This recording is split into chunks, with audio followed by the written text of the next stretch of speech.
Yesaya 45 ayat 18. Sebab beginilah firman Tuhan yang menciptakan langit, Dialah Allah yang membentuk bumi dan menjadikannya dan yang menegakkannya. Dan Ia menciptakannya bukan supaya kosong, tetapi Ia membentuknya untuk didiami. Saat ini kita bukan berbicara mengenai bumi sebagai bagian dari tata surya. Bumi yang kita bicarakan saat ini adalah bumi sebagai rumah besar atau tempat tinggal yang layak bagi manusia. Allah menjadikan bumi sebagai tempat tinggal yang layak bagi manusia. Sebelum manusia diciptakan oleh Allah dengan kedudukannya yang mulia dan terhormat, Allah lebih dulu menyiapkan segala sesuatu yang dibutuhkan oleh manusia di bumi ini. Tapi kenapa di Kejadian 1 ayat 2 bagian A dikatakan bahwa bumi belum berbentuk dan kosong? Keadaan bumi masih kacau balau. Bumi masih hampa, belum ada isinya. Bumi belum layak untuk dihuni oleh manusia. Bumi belum mempunyai penunjang hidup apapun yang dapat menjadi potensi bagi kehidupan. Saat menulis kitab Kejadian, Musa menuliskan kerangka besar atau kesimpulan cerita lebih dulu dan meletakkannya pada awal tulisan. Kejadian 1 ayat 1, pada mulanya Allah menciptakan langit dan bumi. Ini adalah kalimat kesimpulan dari Kejadian pasal 1. Kemudian di ayat-ayat berikutnya barulah Musa berbicara tentang detail dari proses penciptaan bumi. Di ayat selanjutnya dikatakan bahwa bumi masih tohu vavohu. Bumi belum berbentuk dan kosong. Bumi tidak beraturan karena bumi memang belum selesai dijadikan. Kekacauan dan kekosongan, itulah tampilan awal bumi.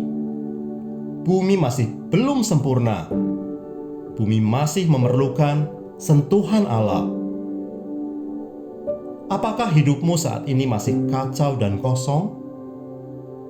Jika kamu merasa hidupmu masih sama seperti bumi yang awal, masih kacau dan kosong, kamu butuh sentuhan Allah.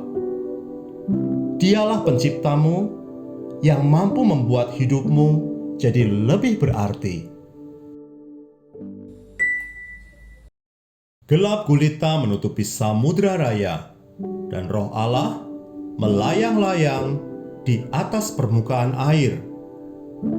Selain bumi tidak berbentuk dan kosong, bumi juga masih gelap gulita. Bumi digenangi air yang sangat dalam. Kenapa seperti itu keadaannya? Ya, karena bumi memang belum selesai. Bumi masih dasar, masih awal, masih perlu dijadikan lebih baik lagi. Gelap gulita. Pernahkah kamu mengalami kondisi di mana kamu berada dalam kegelapan yang sangat pekat, sampai sesuatu yang ada di dekatmu pun tidak bisa kamu lihat?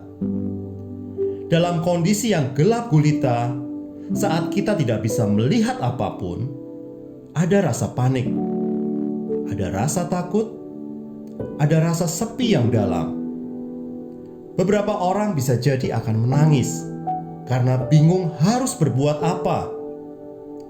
Kegelapan adalah suatu kondisi di mana tidak ada terang.